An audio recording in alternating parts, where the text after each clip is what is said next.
আসসালামু আলাইকুম। সবাই কেমন আছেন? আশা করি সবাই ভালো আছেন। আজকে আমি নিয়ে আসলাম দোকানের মতো পারফেক্ট বাসায় কিভাবে আমরা কিমা পরোটাটা বানিয়ে নেব। আর এই কিমা পরোটাটা খেতে অসম্ভব মজা হয়।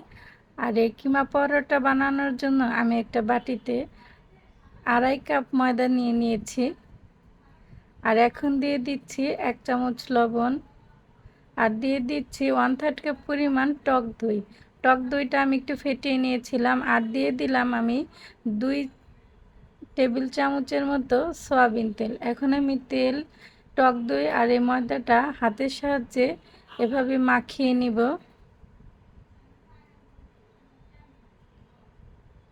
এভাবে মাখানো হয়ে গেলে হালকা কুসুম গরম পানি দিয়ে আমি এই ময়দার ডোটা বানিয়ে নেব। একবারে পানি দেওয়া যাবে না, আমি ধাপে ধাপে পানি দিয়ে ময়ান করে নেব।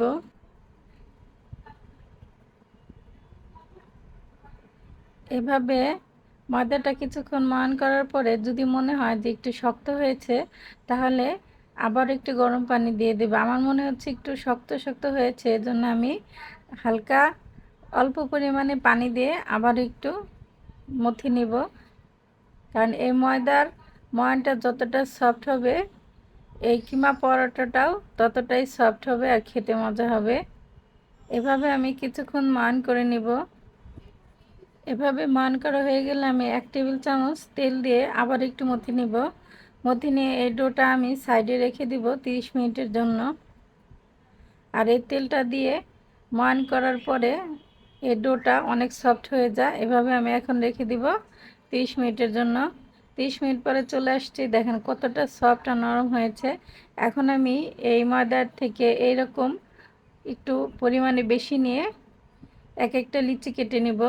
আর লিচি কেটে আমি এই লিচিটা রেখে দিব সাইডে, ঢাকনা দিয়ে ঢেকে রেখে দিব। আর এদিকে আমি কিমা করার জন্য চুলায় প্যান বসিয়ে দিয়েছি আর তাতে 1/3 কাপ পরিমাণ সয়াবিন তেল দিয়ে দিয়েছি।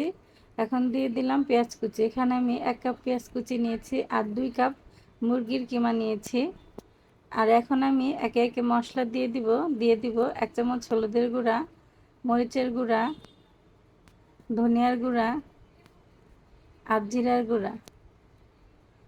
আর দিয়ে দিব 1/2 চা চামচ লবণ।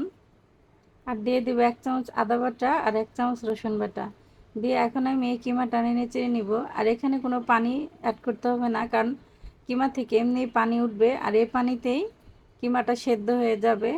আর পেঁয়াজটা তো বেশি গলানো যাবে না, পেঁয়াজটা আস্তই থাকবে, এজন্য এখানে কোনো পানি অ্যাড করব না। আমি 3-4 মিনিট রান্না করার পরে এভাবে দেখেন কিমাটা প্রায় সেদ্ধ হয়ে এসেছে আর এভাবে তেল উঠে এসেছে। এখন আমি এখানে এলাচ, দারচিনি আর লং গুঁড়ো করে রেখেছিলাম, সেই গুঁড়ো দিয়ে দেবো 1/2 চা চামচের মতো, দিয়ে আবারও নেড়ে চেড়ে আমি রান্না করে সাইডে রেখে দিব। আমার কিমাটা রেডি।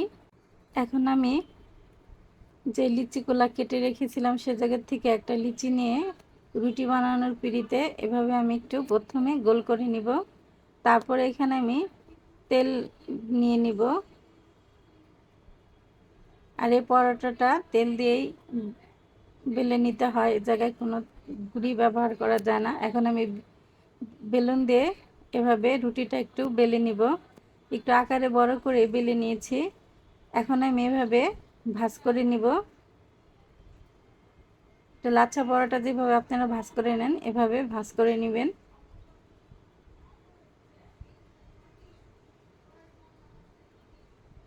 একবার উঠিয়ে একবার ভিতরে ভাঁজ করে নিয়ে এখন আমি এভাবে গোল করে নিব।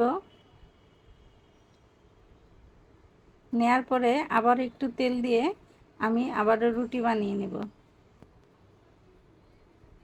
এখন বেশি বড় করতে হবে না রুটি, অল্প পরিমাণে একটু বেলে নিতে হবে।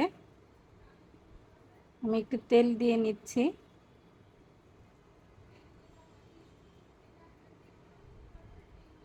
এরকম আমি মাঝারি সাইজের রুটি বানিয়ে এখানে আমি কিমাটা দিয়ে দেব, যে কিমাটা আমি রান্না করে রেখেছিলাম। কিমা দেওয়ার পরে এভাবে আমি রুটিটার চতুর সাইড থেকে উঠিয়ে আটকিয়ে দিব।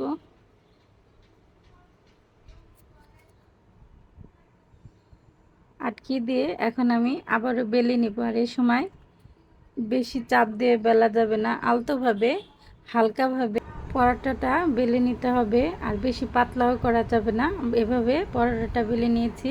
আর এদিকে আমি একটা প্যান বসিয়ে দিয়েছি চুলায়, তাতে পরিমাণ মতো তেল দিয়ে তেলটা যখন গরম হয়ে এসেছে তখন আমি পরোটাটা দিয়ে এক সাইড একটু লাল লাল করে ভেজে হওয়ার পর উল্টিয়ে দিয়েছি। আবার ওই সাইডটা যখন পুরোপুরি লাল হয়ে ভাজা হয়ে গেছে তখন এইভাবে আমি উল্টিয়ে দিয়ে চেপে চেপে পরোটাটা আমি ভেজে নিয়েছি। এভাবে আমি একে একে সবগুলো কিমা পরোটা ভেজে তুলে নিব। দেখতে লোভনীয় লাগতেছে আর খেতে অসম্ভব মজা হয়েছিল আলহামদুলিল্লাহ। আমি এখন একটা পরোটাটা ছিঁড়ে দেখিয়ে দিচ্ছি যে পরোটাটা কতটা সফট হয়েছে।